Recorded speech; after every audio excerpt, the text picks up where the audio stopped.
Justin must have saw my sauerkraut video.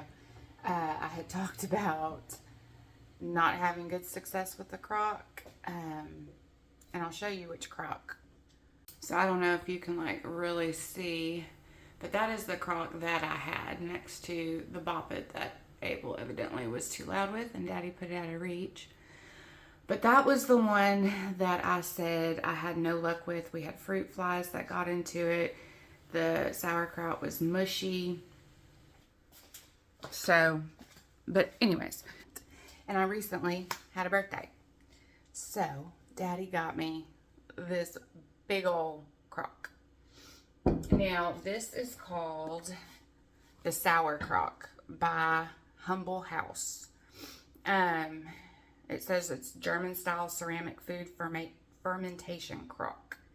And it also has a little rim across it right down here.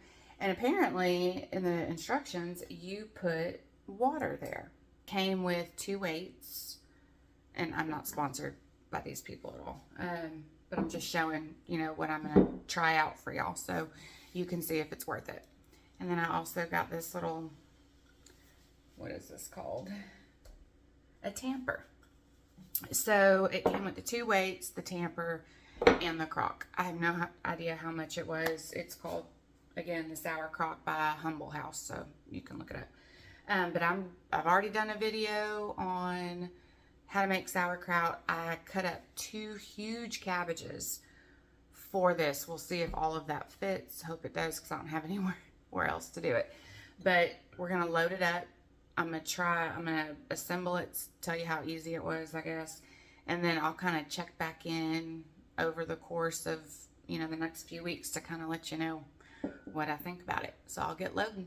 Okay, I just loaded the sauerkraut, and those 2 cabbages, I guess, filled it about halfway full. It said don't fill any more than 3/4 full. Now, someone may correct me on this. With the jars, like up here, with the ball fermenting kit that I use, the springs push so much that I feel like it creates a lot of brine. I tampered this way down. But with a crock, maybe you might need to add a little bit more, like brine, just water and salt to cover it. I'm going to try not doing that and watch it really, really close for the next couple days, just to make sure there's no mold growing. So that's what I'm going to try. Someone may correct me and say you ain't doing it right, but since I have such good luck with those, I'm going to try it this way, but odds are I'm kind of thinking I'm going to have to add a little bit more brine. And to ensure that everything stays covered, I had saved some of these big old leaves from the cabbage. And, you know, you can do this in mason jars too, to kind of make sure no little pieces kind of float to the top. So I'm going to cover that. I am going to put the weights in. Instructions were super easy for this. I mean, I guess they figure you can't screw it up too bad, but I've done it in the past. And then to create the seal, I'm assuming it says to fill this rim with water. Now, I am not going to do, I did our water from our RO system because we don't have well water and we we have a lot of chlorine in our water, so I'm going to try this. And then it says you just put it on. Now, now it also says to kind of watch, because you may need to add more water, I guess. I mean, you know, water's going to evaporate over time, but yeah, I mean, it looks pretty easy, kind of foolproof. I probably should have waited to fill the water until I put it where I was going to keep it. But Brittany, I'll just walk really, really slow with this. So, yeah, the Humble House team. We'll see if this crock does better.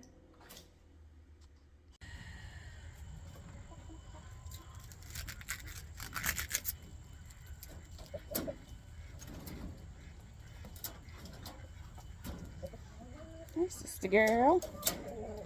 Want some cabbage? And this is little Charlie Chaplin. If you can see his mustache. Hey, bud. You ready? Here you go.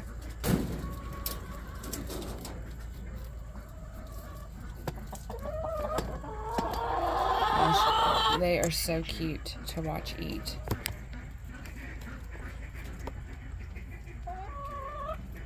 So cute. Is that good? Okay, since I'm out here, I'll show y'all a little bit on the garden, what we have growing and what we don't have growing.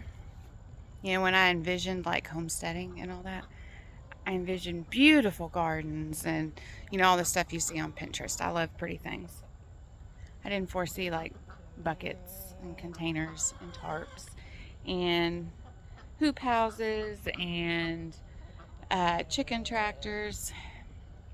It's not always beautiful, but we have food. So this is our weedy carrot bed. I really need to get in here and kind of pull some of these weeds. Let's see. These are our dormant blackberry bushes, and you may have noticed it in other videos.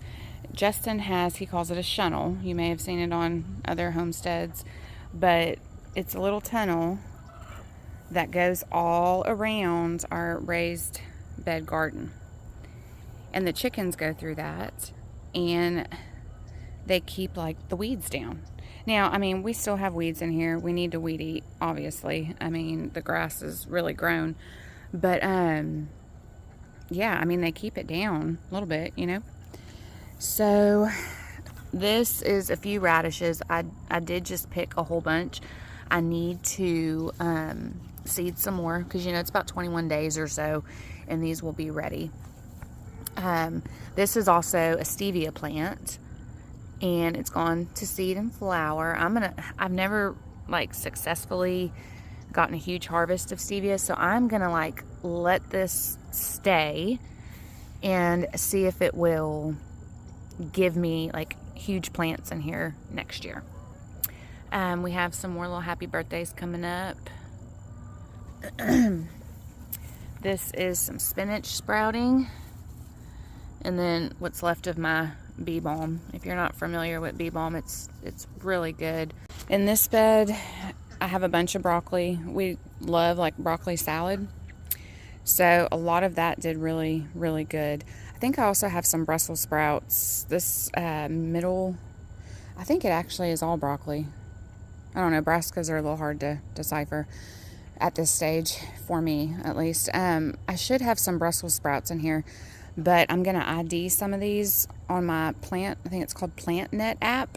If you take a picture of any flower or leaf, it'll tell you what the species is. So I need to go through and just like really make sure, because I did not keep great tabs on where I planted stuff. I always have the best intentions, but never do keep track of where I plant stuff.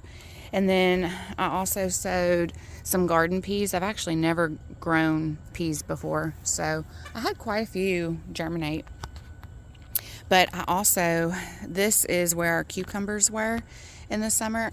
I decided to plant a lot of my brassicas in here so that if it got super, super, super cold this winter, we could do plastic and I could protect them over my cattle panel. And this is all of our garlic for this year. I think it's a 4x16 bed. Over here I have my lemon balm. I'm actually going to pick some of that in a minute because we have AP's birthday tonight. This is what me and Justin drink before we go to bed. It has really exploded with the cooler weather because, gosh, Texas, we have been in a drought. I mean, a lot of people have, but it has really exploded. I also have some calendula. I think this is calendula. I did plant calendula in this bed. It looks like it. And then over here, this is another 4x16 bed. This is where we have our collards, some radishes put through, arugula, a little bit of bok choy, and over here more broccoli, bok choy. I did have one go to seed, but I ripped the head off of those seeds. Hopefully that that'll take care of it. That we use this in like stir fries. More sweet peas, garden peas over here.